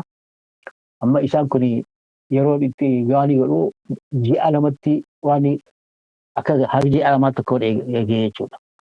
Odoon isaan eegaa jiru isaan turanii waan maaligaa ballama ishee kannanii warri Kanadaa. Kanadaan ballama ishee kannatee jennaani already deemtee jechuudha biyya Kanadaa seentee jechuudha. Yookaan sumaaf hin kannine isaan interview si yaaman jechuudha. Interview gaafa si yaaman san isaan haalatti deemtuudhaaf yaala waan kana si himan. Waan silaa ati qabdu san cufaahuu isaan qoratanii maal jaalii fixatanii si yaaman. Asi kannan maal ni jechuudha appointmentii jechuudha ballama si kannan. Amma gaa ballama kananiitiin isaan iddoo gochaa jiru namni silaa gartee yuunivarsiitii kana gartee warra Itoophiyaa kana fudhachuudha yuunivarsiitiin kun yeroo baay'ee gaafachaa ture. Warra Itoophiyaa kana fudhatan. Warra silaa gartee neefii maal waan akkasiitti as jira. Yeroo hedduu gartee waan hidhaamti gartee akka nama waan poolitikaa waan hin qabne jiraamti waan akkasii ture jechuudha. Amma jarree hoggayyuu waan inni godhaa nama horii tokko dhufe jechuun isaan odii wayii waan akkasii rakkoo qabnaa waa'ee UN kanatti jechuudha waan settlementii kana jedhanii namichi dhufe. Eessarraa dhufaa Siizerlaand irraa. Siizerlaand irraa gaafa dhufu namicha kana nama silaa isaan rakkatanii amma deemuu qabu jedhanii galee galmeetti kannanii jechuudha. Galmeetti kannanaan namichi ni argee OLF jedha. Hin qareerraa. Immediately yaamaa jedhee jechuudha. Okay. Immediately jarri ministeerri na yaame isa bira nan seenee na gaafatee waan silaa jiru kan hundumaa wayyooti himu amma barreessii jechuudha amma. Waan akka haaraatti waan amma silaa gartee itti dhuftee fi kana cufa amma barreessii ganama naaf jechuudha. Immediately galee deebi'ee barreessee itti geessee ganama kan booda ammaan kana gaa waa'ee waan hidhaatti gartee okay ammaan tana kana eegi jedhee guyyaa biraa na yaame jechuudha. Guyyaa biraa gaafa na yaamu warra duruu fixatanii na yaame maal jedhee dhagee eessa deemuu barbaaddaa lan jedhee silaa akka reetitti immoo. Noo san dura gaafa silaa gartee akkasitti na gaafatu sanii hedduu gartee waa'ee Oromoo kana waan godhe si galee eenyu fa'aa beekaa ta'e Yoosef Ayyeela fa'aa beekaa waajjira adda bilisummaa Oromoo kanatti gartee qullabtii qabaachaa ture waan gartee gaafa chaaltaraa sanatti fa'aa waan ta'e beekaa waa hedduun waan keessan beekaa jee jechuudha.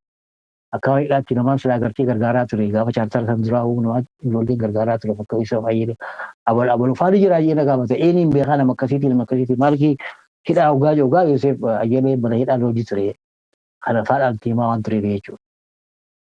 Amma gaaramee waan hidhaa maal gaafa naannoo isa keessatti amma bakka ati dhaquu barbaaddu nan beekaa wanni ati deemuu barbaaddu nan beekaa ammas dalagaadhaaf deemtaa mee Ameerikaa dheetaa bakkuma ishee san dheetaa maal fakkaate Ameerikaa deemuu ni barbaaddaa jee jechuudha.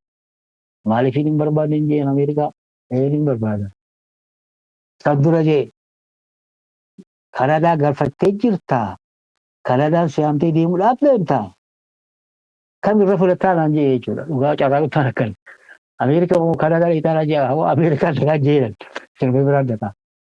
Amma gaa eega akka Ameerikaa dheetatee ka'ii deemiitii xalayaa barreessii dhiifamaa Ameerikatti waan akka settlementii kadhee kanaaf jecha dhiifama jedhii jara Kanadaatti himii jara barreessituu waa'idhaa yuunivarsiitiidha. Isaan haasii barreessanii haasiimanii yoo ammaan tali akkas godhu baatte isaan si nama biraatiif akka waan hin goone jechuun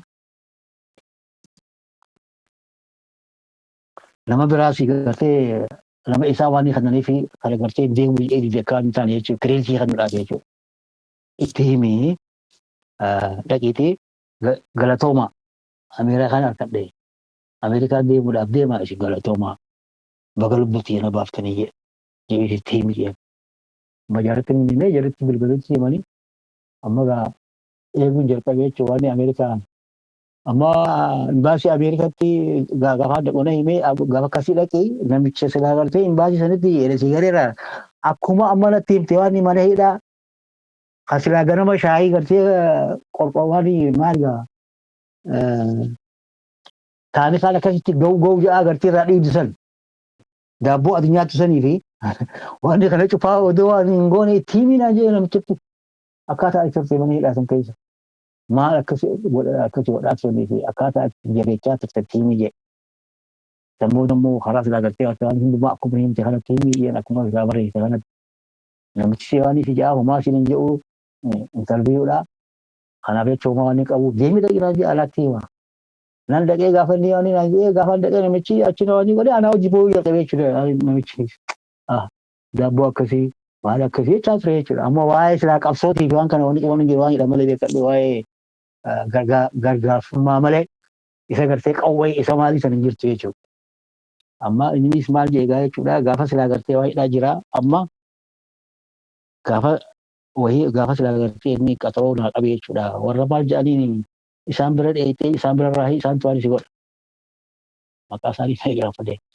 Isaan bira dheeyitaa lakki odoo hin geenye warra Ameerikaa irraa dhufee achi si gaafatu kan biraa jira galee biyya adda addaa dhaqanii waan si gaafate maal jedhaniin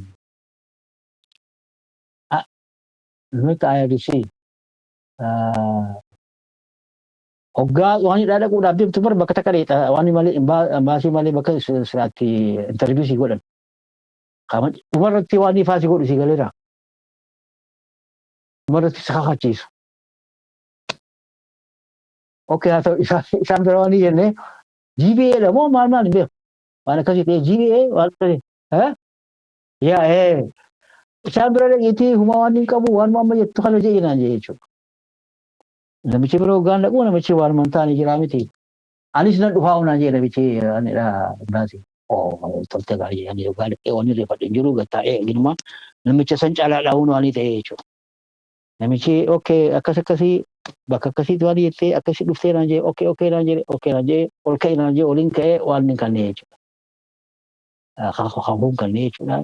Hafuun hin fixee jechuudha. Ta'eetiin galee waraqaa eeganii amma gaafa qaxaroo masuraa lama deemuudhaaf dhufaa ture jechuudha.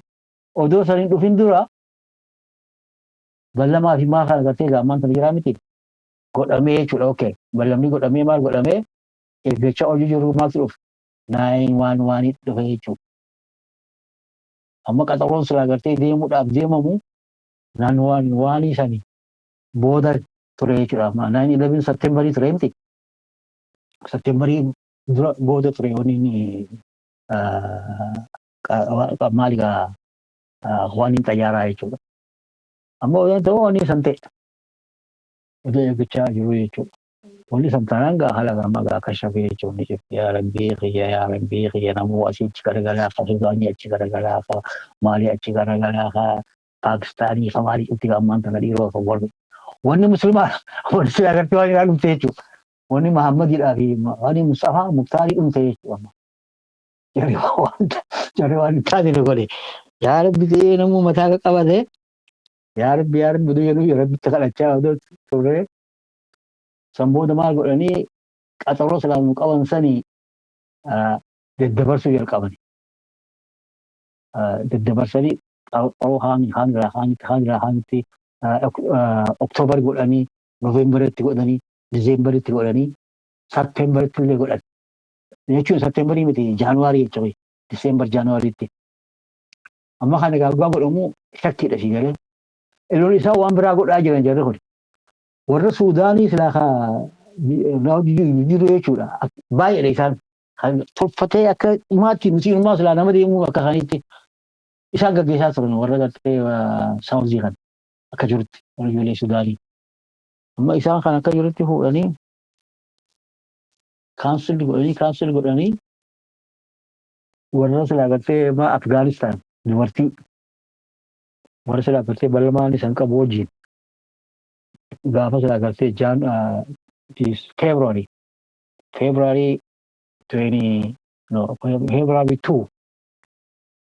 February 18 achirraa gartee mabee jechuudha. Biyya silaa gartee namooti waan iyyootti Ameerikaa seenii jechuudha. Ameerikaa yeroo sunis bakkaan inni dhaqee Koloraadoodha. Koloraadoo diimbar bakka jedhamee achitti ture jechuudha. Kana gaa waan inni kiyyaa. Sambooda gaa waan silaa jiru haala garteetti namoonni keenya jiruu fi waan silaa godhamee fi kana hundumaa'u amma gaa maal ta'a jechuudha. Jireenya Ameerikaa jireenya fi akkaataa silaa gartee Oromootti gargaartusan gubbaarratti waan inni ta'amaa jechuudha. Inni biraa wanni godhanii jiru. Amma gaa achirra amseef jechuudha gaa ammaan kana fayyee waan inni haga asitti gaa amma waan inni gahee jechuudha. Sambooda gaa waan jiruutis kanamuu waan inni quba qabu kanamuu beeku wanni godhanii jiru sirallee waan isanirraa hin baanu ammallee waan nutti jiramaa waan Oromootti jirtu jirraa.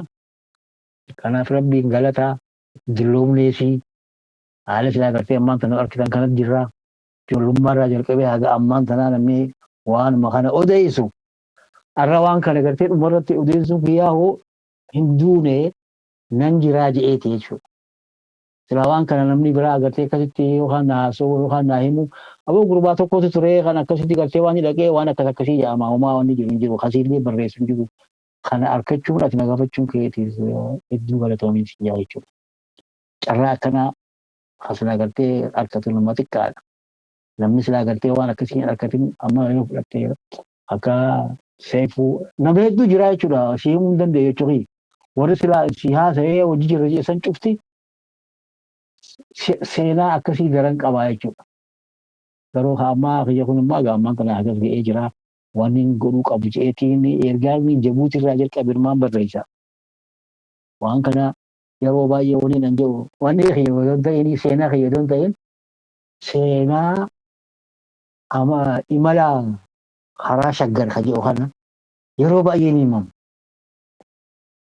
Namni silaa gartee hagas takka akkanatti je'ee himee waatti barreessallee hin jiru. Maaliif waan akkasii kan barreessinee waan jedhu qabaa jechuudha si galeera.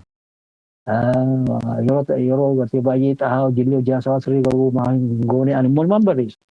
Kana barreesseetiin kana dabarsa kana barreesseetiin kana waan godha odumaan jedhuutiin as ga'e. Amma silaa gartee yeroo dhumaa gaafa dhageessu jechuudha. Yoo niin gartee ammaan tana waan kiyya barreesse seenaa silaa gartee qabsoo seenaa gartee itti keessatti dabarsee yoo niin gartee waan godhee ijoollee kiyyaafillee silaa nama kiyyaafillee Yoon silaa gartee waan kana lafa kaa'ee gaariidhaa kitaabaan itti warri taa'eetiin lafa kaa'ee ammaan tana kitaaba isaan fixachuu waan aanatanii maxxansuu qofaan laatee jechuudha. Irra guddaan immoo waanumaan silaa gartee amma haayilaattiin isaa waanumaan ammaan tana himee jechuudha wanni hime. Wanni biraas ilaallee yoo amma jiraanti hedduu akkasitti haasawanii waan dhumuu miti jechuudha. Gaafa silaa gartee naa taate gaafa silaa gartee waan ta'e hiriyoota kiyyaa gurguruudhaa odoon ta'een namoota silaa gartee waan ta'ee fi waan akkasii gartee kana dabarsuudha. Kunoo ani kanaa ka jedhu jechuudha. Kana wanni biraatii galatoomii wanni biraa jiraate walitti haasawuu dandeenya jechuudha. Hayyee jaala kiyya Muktaar Muummee waa hunda dura baga jiraatte nu gammachiiste.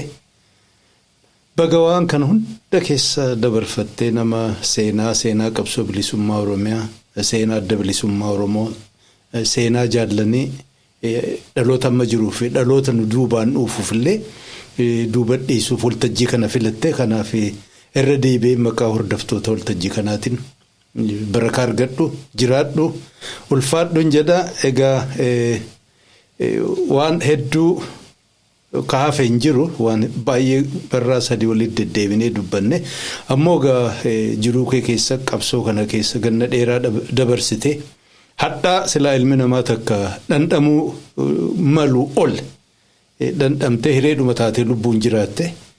Kanaaf dhaloota amma jiruuf dhaloota boriftaan dhufuufillee muuxannoo ganna dheertu dardarummaan dirree bobbaatee haga biyya hambaa dhuftu kana keessa waan hedduu argite bu'aa bahii qabsoon kun fiddu argiteetta. Qabsaa'onni hedduun wareegaman beektaa kaan abdii kutatee kan waggaa bahee jira kana hunda argiteetta maal nu dhaammattaa hiree maayyee sii kenna. Maal egaa wanni silaa dhaabnu keessaafuu dhaloota ammaatiidhaaf. Dhaloonni ammaa waa haala silaa gartee qabsoo ittiin jiru karaa tokko hedduu nama gammachiisa. Hedduu nama mirkaansiisa. Uummata Oromoo bara silaa gartee gabrummaa keessa ture haala gartee ittiin gabrummaa sun fincilee bilisummaa kan argachuudhaan gartee waan godhe yeroo baay'ee itti jijjiiramaa ture jechuudha. Akkuma silaa gartee amma qabsaawaa jiramu falatti qabsoon silaa godhamee yeroo baay'ee wanni silaa gartee uummanni Oromoo gargaaree bira dhaabbatee maal ta'ee gartee wajjin deemaa ture haala gartee qabsoon itti jalqabamte amma akka ammaan dura dhiyeessan irratti ture jechuudha. Haa ta'u immoo rakkoo baay'eedhaan ture jechuudha. Rakkoo silaa gartee amma jirtu sana rakkoo silaa gaafa nuti jirru sadi ta'uu uumamte waliin tokko. Haala silaa gartee amma ijoolleen hojjechaa jirtu. Haala waraanni gartee ittiin waan godhaa jiru gaafa saniis gaafa silaa gartee ajjiirru saniis waan godhame tokkumaa jechuudha. Jijjiirama gartee yeroo adda addaatti kufaatiin jechuudha rakkinni gartee adda bilisummaa Oromootti dhufe yeroo hunda yeroo silaa gartee bakka gahuudhaaf deemu as waan akka dhufaa jechuudha. Beekanii karaa maaliin akka ta'e hin beeku carruma Oromoo ta'eeti jechuudha. Yeroo gartee amata shan ture yookaan amata 6-7 ture waa biraa dhufaa ilaalamee gaafa nuti jalqabnee imala shaggar jenne ammallee imala shaggar jechuun jiramaa miti. Imala shaggar jechuun amma gaafa imala shaggar jalqabnee sanirraa jalqabee wanni silaa gartee rakkoon dhuftu akkuma silaa gartee nuti namoonni keenya nu biraa deemee qaba jalatti akkasumatti kaan qabamaa kaan harka ifkannaa kaan maal jechaa deemaa jira jechuudha. Wanni kun amala nutti ta'e imala miti amala nutti ta'e jechuudha. Haala silaa gartee waraanaatiin waraanni kun guddatee hagas ga'ee gaafa silaa gartee bilisummaa argachuudhaaf waan isaanii namu akkasitti eeggachaa jiru ammaas wanni biraa uumama jechuudha. Uumamaatuma deemaa ture jechuudha. Haala silaa waan hidhaatiinis yoo ta'e dhaabootiinis namoonni keenyaas jechuudha. Wal galuudhaaf karaa biraatti deemuudhaaf waan silaa gartee yaada qabamu kan silaa gartee nu barbaachisa Oromoof barbaachisaa jedhamu kana itti wal ta'uu dhiibameeti Lakki ani kanaan barbaada lakki ani janiin barbaada kaja gubbaarratti kaawwanii ta'ee jechuudha. Duratti ani Oromoon aangoon barbaadduun jaa maaliif isaraa jedhame waan kun jechuun karaa wanni qabsoon jalqabame gaafa Oromoon jalqabame irraa jalqabee waan yoo gaate namni hagas akka aangoo fi maal waan jedhu kana kan barbaadu irratti fakkaatu. Fakkeenyaaf fudhachaa ture jechuudha.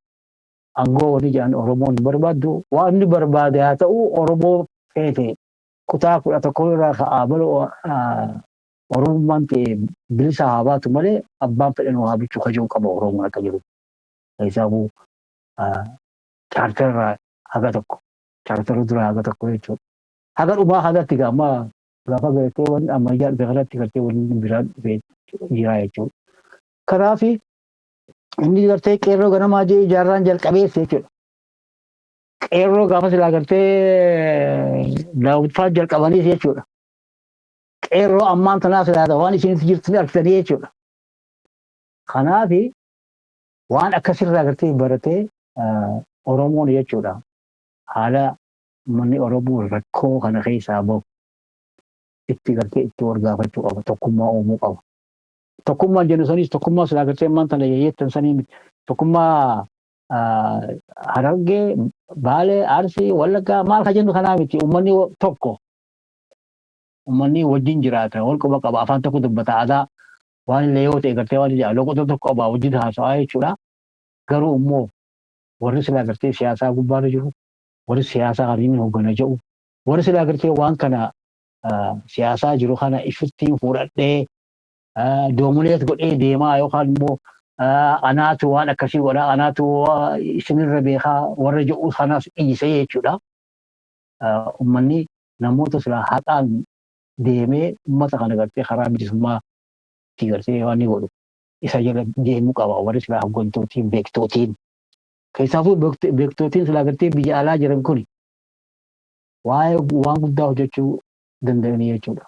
Hin dhageenyaa bara silaa gartee Rabbi Raamataa godhi fi Ibrahim Jarmalni kuma qabdaa miti.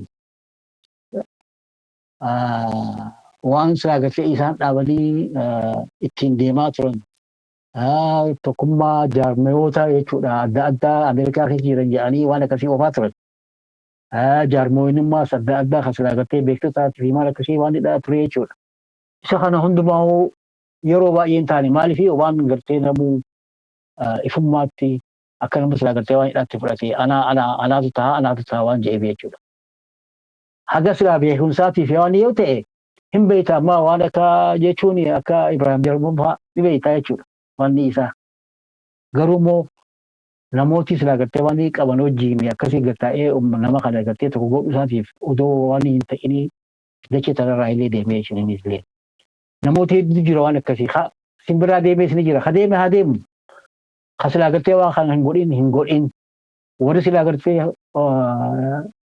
jechuun beektoota jedhamee si galee namni beeku.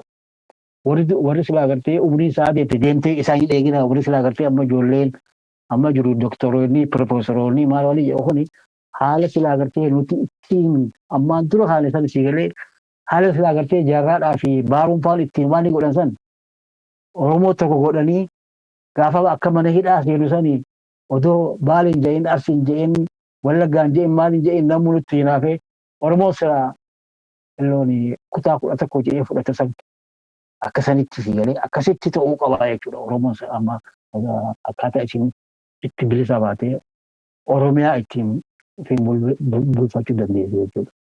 Wal jala deemuu dandeessu jechuudha. Wal jala haa deemnu hedduu waan silaa gartee jettee abaluu akkas godhee abaluu kana ta'ee yeroo gaafa tokko gartee ganummoo lakki abaluu akkas hin godhee yaamee gartee waan godhu laalaa miti jechuudha.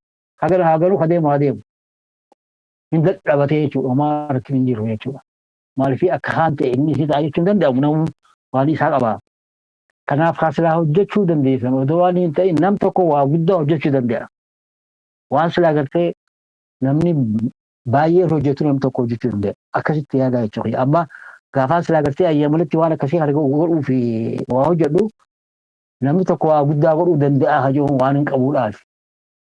Nama eeggachuudhaafi miti. Dhaaba eeggachuudhaafi miti. Abaluu haa godhan jedhanii waa takka eeggachuu hin qabu Oromoon. waan silaa inni danda'u ifif godhuu qaba. Akkuma warra Ameerikaa maanta asirra kana waa baay'ee uumanii waan akkasiin hin godha jee itti ka'a wanni inni godha sani godhaa jechuudha. Miskiinummaarraa inni ijaaree hojii lafaa ka'ee ni godhaa inni ijaaraa jechuudha. Kanaaf Oromoon akkasitti jechuun haasilaa waa godhu jechuun jala deemee jechuudha. Waan silaa gartee isaa barbaachisu gargaaree jechuudha. Odoo gartee waan hin ta'in walti waan hamaa yaadu wal silaa gartee waan godhuu lakkii jechuun waan qabachuu illaa wayii qabachuu ammoo wanni baay'ee maali anaatu gaafa akkasii abaluu akkasuma godhee jedhee waan qabachuudha si galee. Xiiqii qabachuudha. Xiiqiin san gaariidhaa miti. Amma xiiqii namoonni silaa gartee warri hogganoota xiiqii walitti qabatee jiru santuutu uummata Oromoo baay'ee kan illee waan godhee jechuudha. Warri ammaa kan jiru kunillee xiiqii walitti qabatee ammaan tana waan silaa gartee ta'uu kana ta'e jechuudha. Kanaaf jecha xiiqiin isin barbaachisu akka nama tokkootti ani asittiin bahaa itti bahiin kiyya kana ta'a xiqqeenyaan odoo namni sittiin himin maal hin jedhin immoo Oromoodhaa fi naannoo jedheettee tokko tokkoon keenya ka'e haga silaa gartee ammaan tana jiru irra jirraa jechuudha. Kanaaf ani tokko ta'a kan hin jedhu warra silaa gartee beektotaa fi maali kana jechuudha. Uummanni Oromoo wanti tokko wanni silaa gartee isaan waan hin jiru. Kanaaf nu baasaa namuu karaa isaatiin waan silaa godhuu danda'u haa hojjetu. Kanumaan jaalala jechuudha. Hayyee jaalala kiyya Muktaar Muummee irra deebiin baga jiraatte nu gammachiiste. Egaa marraa sadii deddeebinee sa'a dhedheeraa waan sirraa dhagahuu marrurraa waan jajjabaa ta'e marraa dhaggeeffannee jirra. Egariif illee waan sirraa barannu yoo jiraate gaafa haajaamnee si barbaannu akkuma ammaa kana akka nu jalaa uwwaattu abdiin qaba. Egaa hordoftoota poodkaastii Ilma Oromaa jalqabarraa kaastanii seenaa qabsoo bilisummaa Oromiyaa eessaa kaanee as geenye ka jettu sana deebii qubsaa argachuu tattaaffii goonu seenaan jaal Muktaar Muummee waan hedduu nu ibsee waan hedduu irraa baranne. Egaa yeroo biraa immoo keessummaa biraa qabannee amma walitti deebinuuf anaaf jaal Muktaar nagaa isin dhaammanna nagaan nu jiraadhaa.